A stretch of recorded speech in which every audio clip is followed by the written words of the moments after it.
پڑھو، اس کو سنو، غور سے سنو اور اس پر غور کرو، توجہ سے سنو. پروفیسر نے کہا ڈاکٹر صاحب سے توجہ سے سنو اور اس کو غور سے پڑھو. رب العالمین جل جلالہ عمن والو ارشاد فرماتا ہے مرج البحرین یلتقیان بینہما برزخ لا یبغیان فبأی آلاء ربکما تکذبان. کہا کہ دیکھو قرآن شریف میں لکھا ہوا ہے کہ یہ ہماری قدرت، دیکھو کہ دو سمندر ملتے ہیں. مرج البحرین یلتقیان، یہ کوئی نئی بات نہیں ہے، یہ تو قرآن مجید و فرقان حمید نے اس سائنس کو پہلے بیان کر دیا. دو سمندر ملتے ہیں، مرج البحرین یلتقیان بینہما برزخ لا یبغیان. دو سمندر ملتے ہیں لیکن اللہ کی قدرت کا نظارہ دیکھیے، بیچ میں کوئی دیوار حائل نہیں. معلوم ہوتا ہے کہ جیسے کوئی بیچ میں دیوار ہو، اس لیے کہ ملتے ہیں، ملنے کے بعد جب جدا ہوتے ہیں تو نہ کسی کا کوئی رنگ بدلتا ہے نہ کسی کا مزہ بدلتا ہے، جیسا تھا ویسے کا ویسے ہی رہتا ہے. کون کون سی اپنے رب کی نعمتوں کو چھٹلاؤ گے؟ پروفیسر نے کہا میں تو قرآن کو اب پڑھنے کے بعد، اس کے معانی اور مفہوم کو سمجھنے کے بعد اب میں یقین کے ساتھ کہتا ہوں کہ یہ اللہ کا کلام ہے. میں یقین کے ساتھ کہتا ہوں کہ یہ قصے کہانیوں کی کتاب نہیں ہے، یہ کتاب ہدایت ہے، یہ علم کا سرچشمہ ہے، دھوب زمین کے کائنات کے علوم کا خزانہ ہے. اور یہی قرآن کا دعویٰ ہے، قرآن کا دعویٰ یہی ہے. رب العالمین جل جلالہ عمن والو ارشاد فرماتا بلا رطب ولا یابس الا فی کتاب مبین. کسی خشک اور تر چیز کا کوئی ایسا بیان نہیں ہے جو قرآن کے اندر موجود نہ ہو. سائنس اگر چاہیے، باٹنی اگر چاہیے، جیولوجی اگر چاہیے، زیولوجی اگر چاہیے، علم طبقات الارض اگر چاہیے، سوشیالوجی چاہیے، سائیکالوجی چاہیے، سائنس چاہیے، دنیا بھر کے علوم کا چشمہ قرآن مجید و فرقان حمید ہے. اور یہی قرآن کا دعویٰ ہے. پروفیسر نے کہا کہ میں مانتا ہوں کہ یہ اللہ کا کلام ہے اور میں گواہی دیتا ہوں کہ محمد اللہ کے رسول ہیں. لا الہ الا اللہ محمد رسول اللہ. 7 مہینے قبل اس نے فرانس میں، پیرس میں اپنے مسلمان ہونے کا اعلان کر دیا.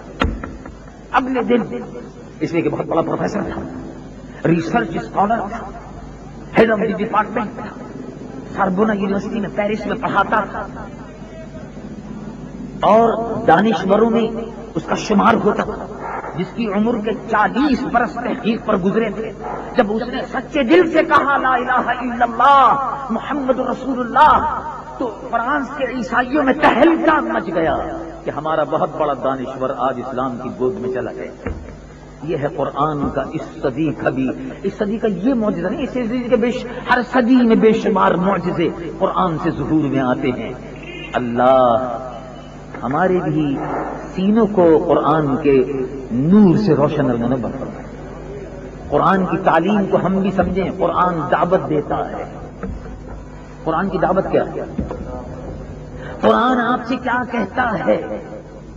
قرآن آپ سے کیا چاہتا ہے؟ کہتا ہے آؤ قرآن پڑھو، اس کو سمجھو اور اس پر عمل کرو، یہ تمہارے لیے باعث نجات ہے. قرآن کا پیغام مختصر. رب العالمین جل جلالہ عمن والو ارشاد فرماتا ہے ومن احسن قولا ممن دعا الی اللہ. اللہ کی طرف بلاتا ہے. اس سے اچھی بات اب کیا ہوگی کہ آدمی لوگوں کو اللہ کی طرف بلاتا. قرآن آپ کو اللہ کی طرف بلاتا ہے.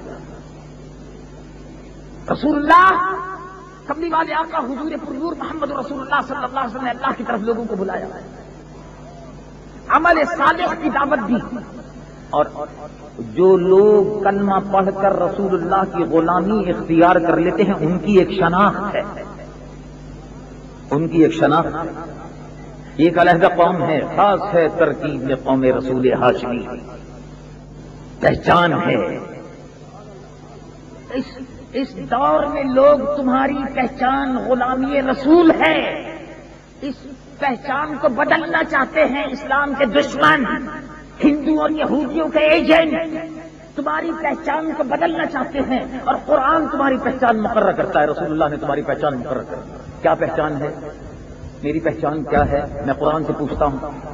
رب العالمین جل جلالہ عمن والو ارشاد فرماتا ہے وقال اننی من المسلمین، جس نے یہ کہا کہ میں مسلمان، میری شناخت مسلمان، میں اسی شناخت پر اے اللہ ہم مسلمان ہیں، ہم مسلمان قوم ہیں، ہم رسول اللہ کے غلام ہیں، اور اے اللہ اسی شناخت پر ہم کو زندہ رکھ، اس لیے کہ قبر میں بھی ہم سے یہی شناخت پوچھی جائے گی، غلامی رسول۔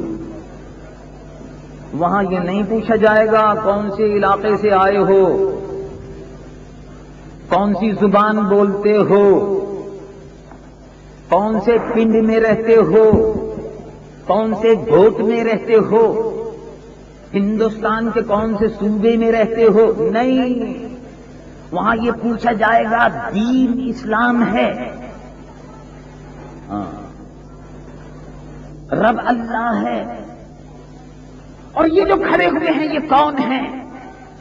تو مسلمان کہے گا یہی میرے آقا ہیں محمد رسول اللہ، میں مسلمان ہوں اور میری پہچان یہی ہے اسلام، مسلمان۔